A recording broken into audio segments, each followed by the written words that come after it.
17 reportes en 2 años. Esa fue la cifra que encontré en una nota vieja de un periódico local mientras buscaba historias para el canal. 17 conductores, casi todos traileros, afirmaban haber visto lo mismo en el mismo punto de la carretera. Algunos lo contaban en tono de burla, otros con voz quebrada, y unos pocos preferían no volver a hablar del tema. Fue ahí cuando supe que tenía que ir. Algo en ese número, en esa coincidencia repetida, me dejó inquieto. Antes de seguir, si estás escuchando esto, te invito a suscribirte a Millennium Planet y a acompañarme en esta investigación. Prometo que antes de terminar este recorrido, entenderás por qué esa zona del kilómetro 222 en Jalisco se ha ganado la fama de ser la carretera donde aparecen los muertos. Y ya que estás aquí, cuéntame en los comentarios desde dónde nos estás escuchando. Quiero saber hasta dónde llega esta historia, porque tal vez no se trata solo de una leyenda local. La primera vez que escuché de ese tramo fue por un compa del gremio, un chofer de tráiler llamado Roque. Él me dijo riéndose que por ahí se suben los fantasmas como si pidieran raite. Yo no le creí, claro. Pensé que era una de esas bromas de carretera, historias para mantener la mente despierta durante los trayectos nocturnos. Pero cuando lo escuché repetir el mismo detalle que leí días después en otros testimonios, la mujer con vestido claro, siempre parada en la misma curva, sentí ese escalofrío que uno rara vez olvida. Ese tipo de historias tienen algo agrio, algo que se pega. Decidí comenzar rastreando las fechas de los reportes. 2 años, todos concentrados después de un accidente fatal en el que murieron 3 personas. La policía archivó el caso como una colisión más en una carretera mal iluminada, pero los testimonios posteriores hablaban de una presencia pidiendo ayuda poco después del choque. Una muchacha, según decían, con el cabello empapado y la mirada clavada en los faros de los autos, como si esperara algo. Lo más extraño es que varios choferes afirmaban haberla subido. Ninguno la recordaba bajar. Pasé días leyendo foros de transportistas, grupos privados y mensajes que más parecían confesiones que simples publicaciones. Muchos contaban que al principio pensaron que se trataba de una mujer perdida. La subían.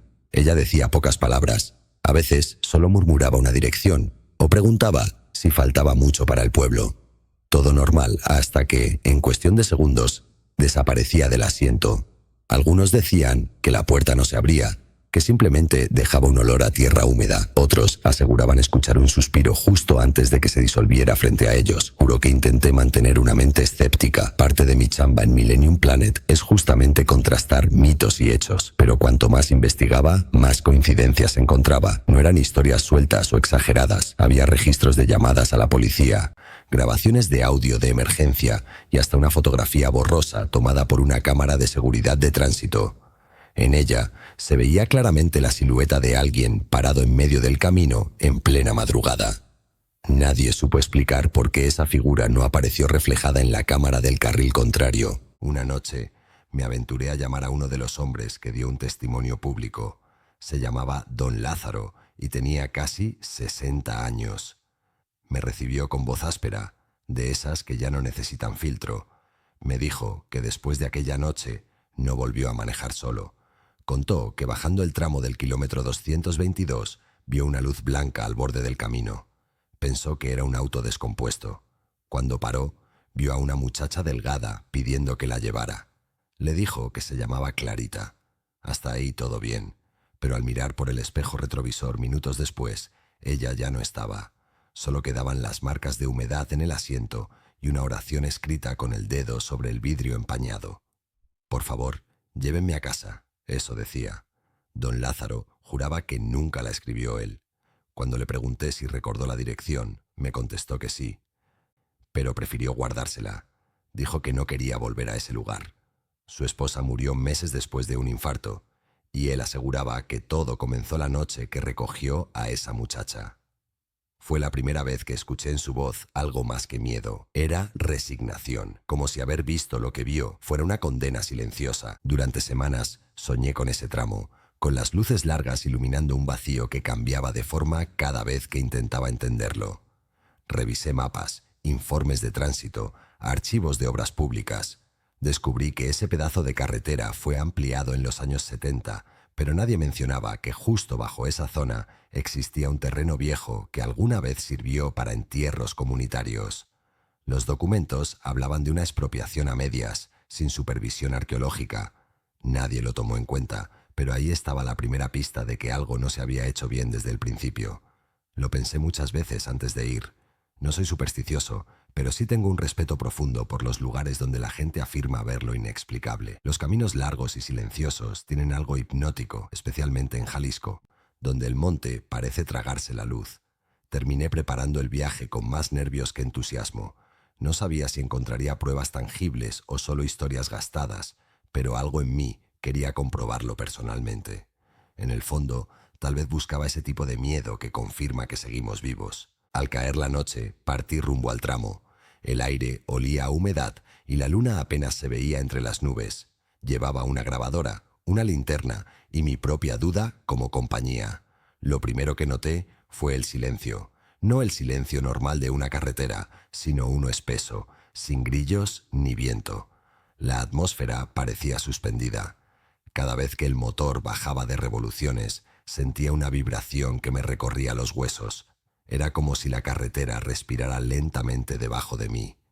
Hice una pausa a la altura de una vieja curva, justo donde decían que la aparición era más frecuente.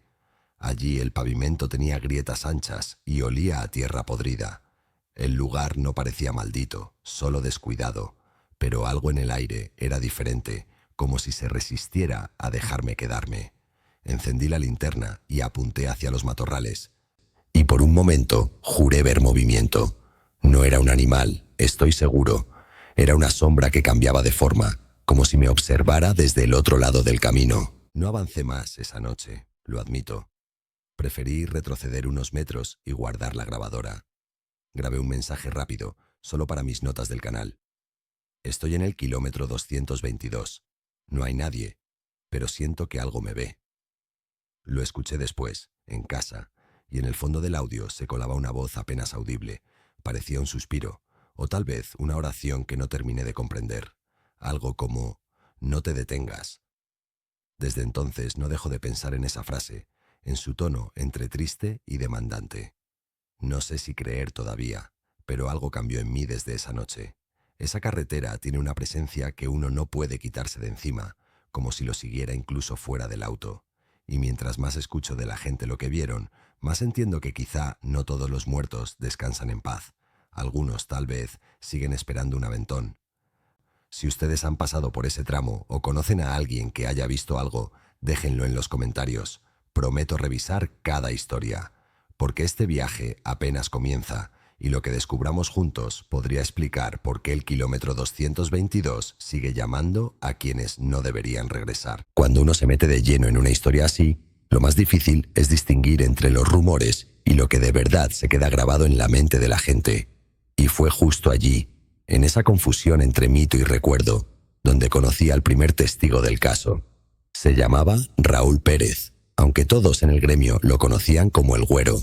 Era un tipo alto, con los ojos hundidos y la voz rasposa, de esas voces que cargan cansancio y carretera. Lo contacté gracias a otro trailero que también había pasado por el kilómetro 222, pero que no quiso hablar frente a una cámara. Raúl sí aceptó, aunque me pidió que no grabara su rostro. Nos vimos en una fonda a las afueras de Tepatitlán. El lugar olía a café recalentado y a grasa vieja, y en una mesa de rincón, entre el humo de los camiones, Raúl empezó a contar su historia. Decía que aquella noche había llovido tanto que los limpiaparabrisas apenas podían con el aguacero. Venía de Toluca, rumbo a Puerto Vallarta, y el reloj marcaba las 3 de la mañana cuando pasó frente a la primera señal de advertencia. Esa donde dice curva peligrosa. Ahí, justo en ese tramo, vio una figura de pie junto al camino. Pensó que era alguien accidentado, alguien que necesitaba ayuda urgente. Me dijo que no lo pensó 2 veces. Paró el tráiler unos metros más adelante y echó marcha atrás. Lo que vio bajo la lluvia fue una mujer delgada, casi transparente bajo los rayos de los faros. Tenía el pelo largo, pegado al rostro, y un vestido claro tan empapado que confundía el color con la oscuridad del asfalto. Levantó la mano como si pidiera aventón, y él bajó el vidrio para preguntarle a dónde iba. Ella respondió con voz apenas audible. «Al pueblo, si puede llevarme». Fue suficiente para que él abriera la puerta. Raúl juraba que la ayudó a subir, que incluso le pasó una toalla que guardaba en la cabina. Durante los primeros minutos del trayecto, todo parecía normal. Ella miraba por la ventana, sin hablar, con los dedos crispados como si le diera miedo soltar el asiento. Raúl encendió la radio. Una estación de esas que apenas suenan por la interferencia. Aseguraba que las canciones se distorsionaban cada pocos segundos, como si no lograran traspasar esa parte de la carretera. Fue justo cuando pasaron por una curva cerrada que él notó algo raro. La temperatura dentro del tráiler bajó de golpe, tanto que el vaho cubrió los vidrios. Y entonces la mujer habló de nuevo. «No todos llegan», dijo. El güero se rió nervioso pensando que era una broma, pero al girar la cabeza, ella ya no estaba. Lo siguiente que recordaba era haber frenado con tal fuerza que casi pierde el control del vehículo. Miró a todos lados, convencido de que se había bajado sin que él notara, pero la puerta seguía cerrada y su asiento mojado. Afuera, la lluvia paró en seco. Todo quedó inmóvil, con un silencio que ahogaba. Raúl me dijo que lo último que escuchó fue el golpeteo de algo en la parte trasera del tráiler. Cuando bajó a revisar, encontró las puertas completamente abiertas, como si alguien hubiera descargado parte de la carga. Pero nada faltaba. Solo había marcas de barro con forma de pies descalzos guiándose hacia el monte. Mientras me lo contaba, Raúl no paraba de apretar las manos. Yo podía notar el esfuerzo que hacía por mantener la voz firme. Dijo que después de esa noche juró nunca volver a pasar por ahí de madrugada. Los demás choferes del sindicato se burlaban. Le decían que se había quedado dormido o que había bebido de más. Pero lo curioso fue que desde entonces otros 3 compañeros suyos relataron lo mismo. Mismo tramo, misma curva, misma mujer. Y todos coincidían en una frase: «No todos llegan». Esa coincidencia me perforó la cabeza varias noches seguidas. A medida que Raúl hablaba, su relato empezó a adquirir el tono de una confesión. Dijo que cada vez que cierra los ojos, escucha de nuevo la voz de ella y que al despertar siente el olor a tierra mojada en su ropa.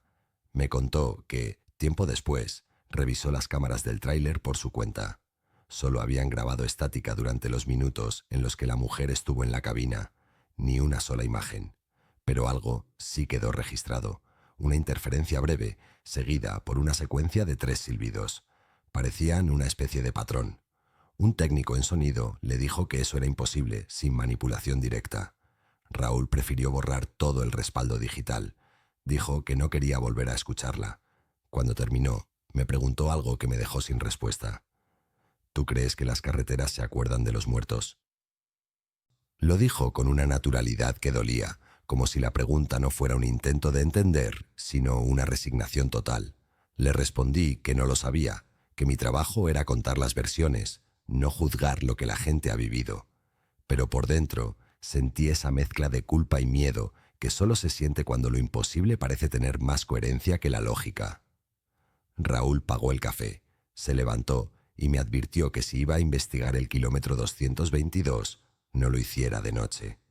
«Porque la noche allá no es como en otros lados», murmuró. Esa noche, al cerrar mi libreta, pensé en lo que Raúl había dicho una y otra vez, sin darse cuenta. «No todos llegan». Tal vez no se refería a una amenaza, sino a una advertencia, una especie de mensaje dejado por quienes quedaron varados entre 2 mundos. Si eso era cierto, entonces el kilómetro 222 no era solo un punto en el mapa, sino una puerta que, por ningún motivo, debería abrirse 2 veces. Después del testimonio de Raúl, pensé que lo más prudente era dejar reposar el tema unos días. Pero la carretera no me soltaba. La voz de esa mujer, esa frase imposible, seguía girando en mi cabeza como una llanta atascada en el lodo. Fue por eso que decidí contactar a más personas que hubieran tenido encuentros en ese mismo punto, sin importar si las historias sonaban exageradas.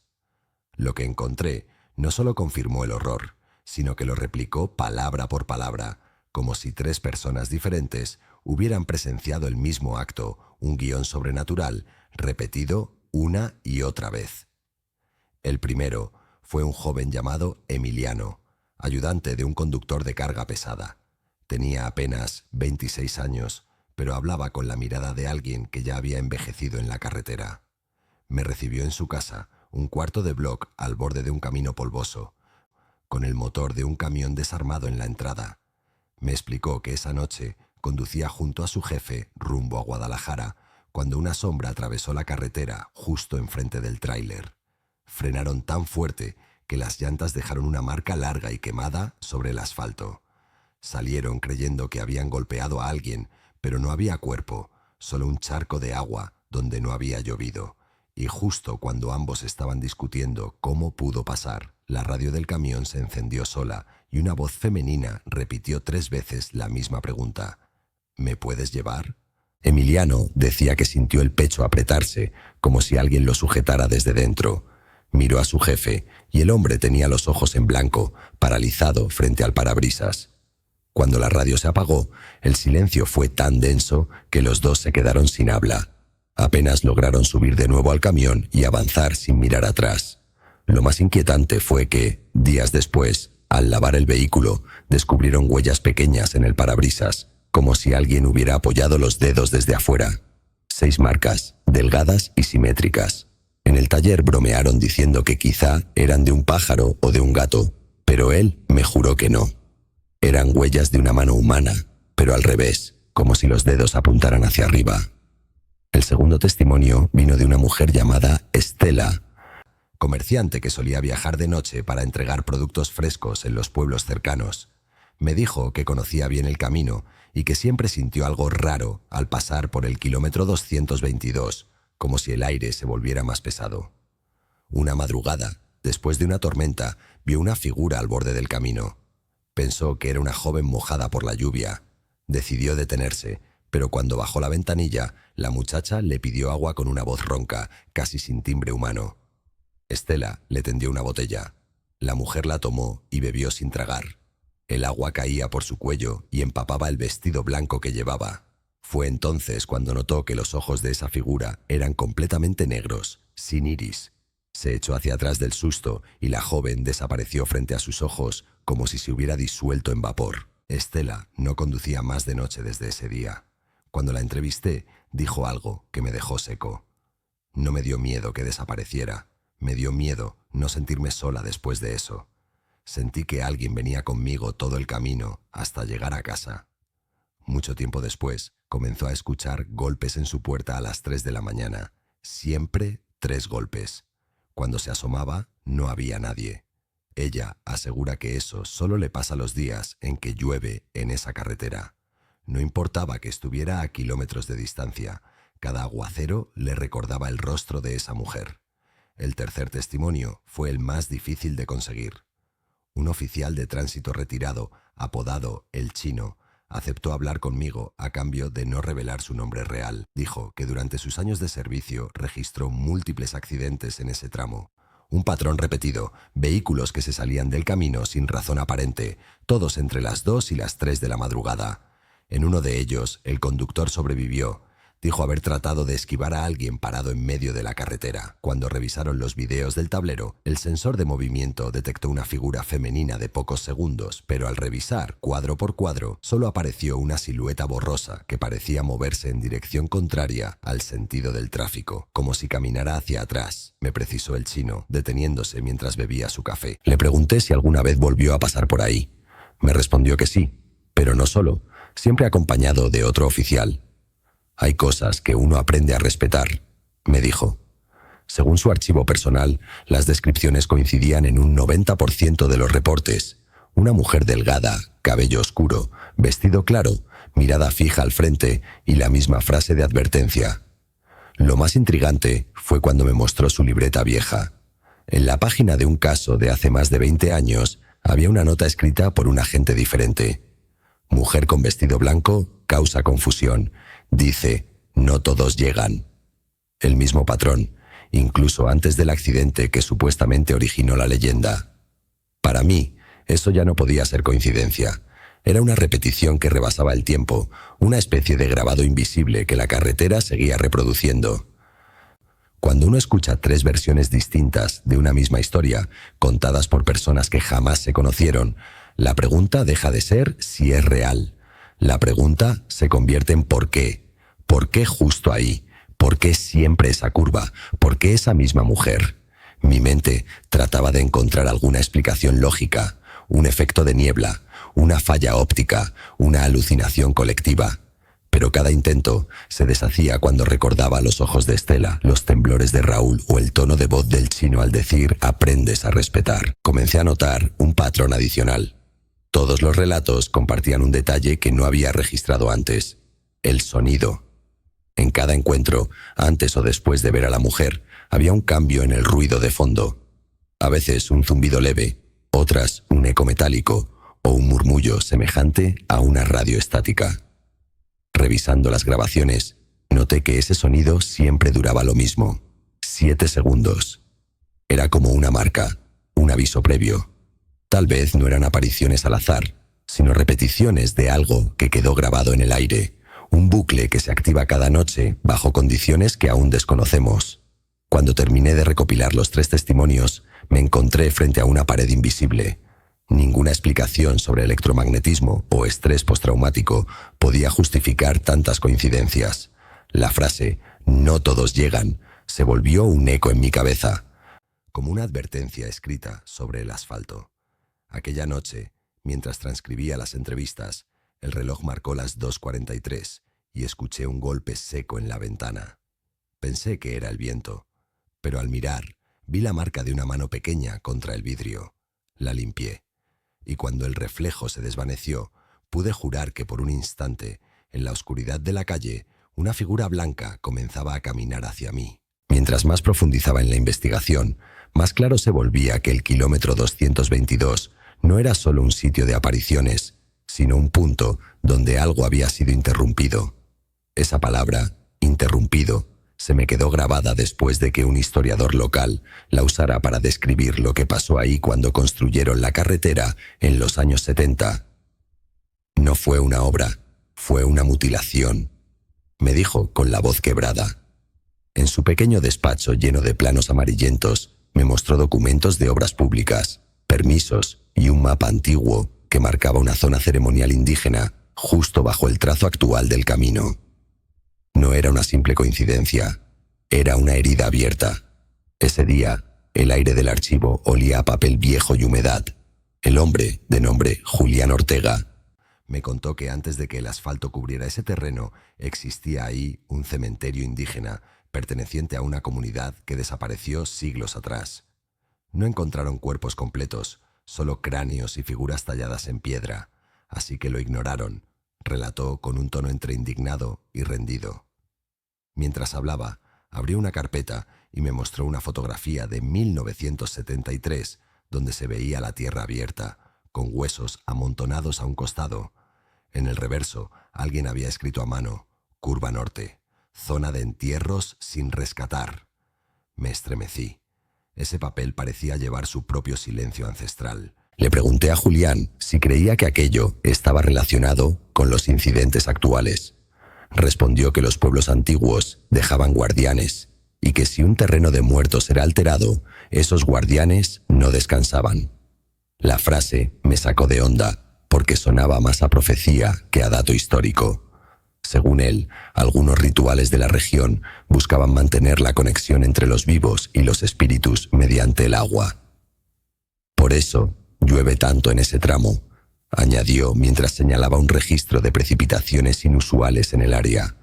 Cada aguacero, cada corriente que se estanca, es la memoria de los que fueron desplazados. No era un argumento científico, pero en su voz había una convicción tan vieja como la tierra misma. Salí del archivo entrada la tarde, con la sensación de llevar algo más que información. Era como si las paredes del lugar también observaran. En el auto, detuve la grabadora y revisé el audio de la entrevista. En la parte final, justo después de que Julián dijo «guardianes», se escuchó un sonido que no correspondía. Un golpe leve, como una piedra cayendo. Lo ignoré al principio, pero cuando lo reproduje varias veces, noté un eco grave detrás. Sonaba como un suspiro. No era viento, ni interferencia. Era una respiración humana contenida. Guardé la grabadora y traté de convencerme de que era mi imaginación, pero el peso en el pecho no se fue. Esa misma noche regresé al terreno marcado en el mapa. La carretera lucía vacía, salvo por algunas luces lejanas que se apagaban entre la neblina. Avancé despacio hasta encontrar un pequeño camino lateral que se internaba entre matorrales. Me bajé con linterna en mano y caminé unos metros. El silencio era tan denso que los pasos parecían retumbar. En el suelo se veían pedazos de tierra removida, como si alguien hubiera cavado recientemente. Todo olía a humedad vieja, esa mezcla de barro y hojas podridas que uno encuentra en lugares donde la vida parece retenida. Fue ahí cuando vi algo. Una piedra redonda cubierta de musgo, con grabados superficiales apenas visibles. Las líneas formaban un símbolo parecido a un sol dividido en partes. Al tocarla, sentí un escalofrío recorrerme el brazo. No era frío de temperatura, era algo más interno, como si un pulso vibrara desde dentro del suelo. Dejé la piedra en su lugar, pero mi linterna parpadeó 3 veces seguidas. Miré alrededor y juraría que entre los árboles se insinuaba una figura. No corrí, pero di un paso atrás. El monte parecía contener la respiración conmigo. Por un instante creí escuchar una voz que murmuraba algo al oído, una palabra que no entendí, aunque su sonido me hizo temblar. Cuando la linterna volvió a estabilizarse, ya no había nada, pero el olor a tierra mojada era tan fuerte que tuve que taparme la nariz. Sentí que no debía quedarme más. Conduje de regreso con la sensación de que alguien me observaba desde el asiento trasero. Miré varias veces por el espejo, pero solo veía sombras agitándose con las luces del camino. En la primera gasolinera paré para calmarme. Compré café y me senté frente al parabrisas, empañado por mi propio aliento. Y ahí lo vi. Una marca en el vidrio, como si un dedo delgado hubiera dibujado algo, una especie de espiral que terminaba en una pequeña cruz. La limpié un par de veces, pero cada vez reaparecía débil, intangible, como si estuviera grabada entre el vapor y el cristal. No volví a mirar esa dirección en todo el trayecto de vuelta. Días después, busqué a un antropólogo de Guadalajara para contrastar lo que había aprendido. Se llamaba Isidro Valdivia, especialista en simbolismo mesoamericano. Le mostré el dibujo y de inmediato notó que se parecía al glifo que representaba la conexión entre el mundo de los vivos y el inframundo. Si eso estaba en una piedra antigua, significa que el lugar era un punto de paso, un acceso ceremonial, explicó mientras hacía garabatos rápidos en su cuaderno. Los lugares así no deben cerrarse. Si bloqueas su salida o su entrada, algo queda estancado. Cuando dijo eso, me miró fijo y añadió: y cuando algo queda estancado, empieza a buscar otra forma de manifestarse. Isidro me relató que en varias zonas del país donde se rompió tierra sacra para construir autopistas aparecieron fenómenos similares: ruido subterráneo, luces erráticas, apariciones de viajeros pidiendo ayuda. No todos los casos documentados eran públicos. Algunos se enterraban, igual que los restos que nadie reclamó. Su teoría era que la construcción del kilómetro 222 alteró algo que no debía tocarse, un equilibrio espiritual mantenido por siglos. Me costaba digerirlo, pero al repasar mi grabadora, al escuchar de nuevo aquel suspiro que no pertenecía a nadie, comencé a pensar que tal vez no se trataba de creencias, sino de una consecuencia. Las siguientes noches fueron largas. Dormía poco, con la mente atrapada entre las voces y los símbolos. Empecé a soñar con el ruido del motor prendido en medio de la nada y el reflejo de ojos que no eran los míos en el retrovisor. Una madrugada me levanté alterado, sintiendo un olor a humo y a metal caliente. En el suelo de mi habitación, frente a la puerta, había barro fresco. No había llovido. Seguí las huellas hacia la ventana, pero terminaban ahí, secas. No supe qué hacer. Me limité a encender la luz y quedarme quieto, observando hasta que amaneció. Fue entonces cuando entendí que la carretera, ese terreno cruzado por la modernidad, era más que una vía. Era una cicatriz, y algo bajo ella todavía sangraba lento. Ahora, cada vez que paso cerca, el aire se vuelve espeso, como si se moviera distinto. Tal vez Julián tenía razón. Los guardianes no descansan porque nadie los pidió permiso. Los automóviles avanzan sobre ese suelo indiferentes y cada bocinazo parece despertar fragmentos de los que alguna vez vivieron allí. Uno termina sintiendo que la carretera no fue construida sobre la tierra, sino sobre cuerpos que todavía respiran bajo el asfalto. Eso explica los susurros, las sombras, las apariciones y quizá también porque una mujer camina cada noche por el kilómetro 222 pidiendo un aventón que nunca la lleva a ningún lado. No hay manera de contar lo que sucedió esa noche sin admitir algo. Lo hice por obsesión. Nadie me obligó a regresar a esa carretera, pero desde que escuché los testimonios y vi los registros arqueológicos, sentía que el kilómetro 222 me estaba llamando por mi nombre. Era como si algo se hubiera abierto dentro de mí, una puerta invisible que no podía cerrar. Decidí recorrerlo completamente, solo, a medianoche, con la grabadora encendida. Pensé que, si el fenómeno se repetía, tal vez podría entenderlo o documentarlo. No sabía que lo que me esperaba no buscaba explicación, sino compañía. Salí de Guadalajara a las 11:30 con el tanque lleno y la mente afilada. El cielo estaba limpio, aunque el viento soplaba en ráfagas frías que hacían vibrar las ventanillas. En la carretera, las luces pasaban lentas, como si flotaran. Llevaba la cámara en el tablero y el micrófono conectado al celular. Conforme me acercaba al tramo maldito, el aire comenzó a volverse espeso y un olor a tierra húmeda llenó el auto. Todo estaba demasiado silencioso. Ni una radio local, ni el sonido de grillos, ni el ulular de algún camión lejano. Solo el leve rugido del motor y mi respiración. Cuando vi el letrero que marcaba el kilómetro 220, sentí un nudo en el estómago. Encendí la grabadora y hablé en voz alta. Estoy a 2 kilómetros del punto. Sonaba tranquilo, pero mi pulso se aceleraba. Conforme me acercaba, la niebla empezó a formarse en capas. No era natural, era como un vapor que salía del suelo, iluminado por los faros. Llegué al 222 y bajé la velocidad. La curva se veía como una boca abierta, tragándose la luz. Entonces, algo golpeó la parte trasera del coche. Un golpe seco, metálico. Frené de golpe. Cuando miré por el espejo, una figura parada en medio del asfalto levantaba la mano. No sé por qué lo hice, tal vez por instinto o por miedo, pero bajé el vidrio. ¿Necesita ayuda?, grité. No contestó. Solo caminó lento hacia mí. El corazón me latía tan fuerte que sentía las venas en los oídos. Cuando llegó al costado del vehículo, vi su rostro. Era una mujer joven, empapada, con la piel pálida y los ojos hundidos. Me pidió aventón con una voz tan baja que apenas la entendí. Abrió la puerta sin que yo la tocara. Se sentó y apoyó las manos en las piernas. Todo su cuerpo temblaba, aunque el aire dentro del auto seguía congelado. «Lléveme al pueblo», murmuró. Encendí el motor y continué avanzando. Por un momento pensé que todo iba bien. No hablábamos, solo se escuchaba el crujir de las llantas sobre el pavimento. Pero cada tantos segundos, el reloj del tablero parpadeaba y perdía la hora. Revisé el espejo retrovisor y fue entonces cuando me di cuenta de que su reflejo no estaba. El asiento aparecía vacío, pero yo podía verla ahí, al lado mío. Esa contradicción me rompió la cabeza. Miré de nuevo al frente y ella ya estaba mirándome fijamente. «No todos llegan», dijo, y en ese instante el motor se apagó. El silencio fue absoluto. La niebla tragó la carretera entera. Intenté encender el vehículo de nuevo, pero solo se escuchaban chasquidos. La mujer giró lentamente la cabeza hacia el parabrisas y mis manos empezaron a temblar. No podía moverme.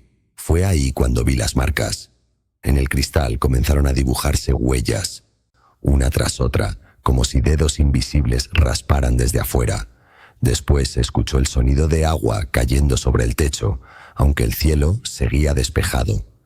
«Aquí fue», susurró, y en ese momento entendí. No pedía que la llevara, pedía que no la olvidaran. Juro que cerré los ojos solo un segundo, pero al abrirlos el aire cambió. Estaba solo otra vez. El motor encendió sin ayuda y el reloj volvió a marcar la hora correcta. Apreté el acelerador y me alejé lo más rápido que pude. No volví a mirar atrás. Cuando llegué al primer poblado, me detuve y bajé del coche. Sentía la garganta seca y las manos entumidas. Al mirar el asiento del copiloto, vi una mancha de barro con forma de mano. No sabía si llorar o reír. Llamé a un amigo para contarle, pero al marcar mi teléfono no había señal. La pantalla mostraba un mensaje extraño. Fuera de alcance. No del servicio, sino de algo más grande. Esa noche no dormí. Reproduje la grabación decenas de veces. En el minuto 6, cuando la figura aparece, se escucha un zumbido que corta el audio, durante 7 segundos exactos. Después, una frase. No era mi voz. Decía, debajo seguimos esperando. Las palabras se repetían con eco, como si vinieran desde una profundidad imposible. Apagué el aparato y dejé de grabar. En ese punto, comprendí que la carretera no solo conectaba pueblos, sino mundos. Lo que se movía allí no buscaba asustar, sino recordar. Un mensaje de los que quedaron atrapados bajo el asfalto, justo donde los vivos decidieron avanzar sin mirar. Desde entonces ya no soy el mismo. Cada vez que llueve, el olor a tierra vieja me devuelve a esa curva, al sonido del golpe detrás del coche. A veces sueño que sigo conduciendo, con ella sentada a mi lado, mirando la nada. Dicen que las almas atadas a un sitio buscan testigos, alguien que lleve su historia. Tal vez, sin querer, eso se volvió mi destino. El kilómetro 222 no se me aparece más en sueños, ahora me habla. Y cada vez que paso cerca, la radio se enciende sola, con esa voz que susurra. No todos llegan. A ustedes que escucharon hasta el final, gracias por acompañarme en este recorrido. Si algo aprendí de esta historia es que hay lugares que exigen respeto, incluso cuando parecen simples carreteras. Tal vez lo que vi no fue un fantasma, sino un recuerdo vivo. Uno que no deja de repetirse porque nadie le pidió perdón. Suscríbanse a Millennium Planet si quieren seguir explorando estas historias que nos acercan a la frontera de lo inexplicable. Pero háganlo antes del próximo viaje, porque, quién sabe, puede que alguno de nosotros no regrese del todo.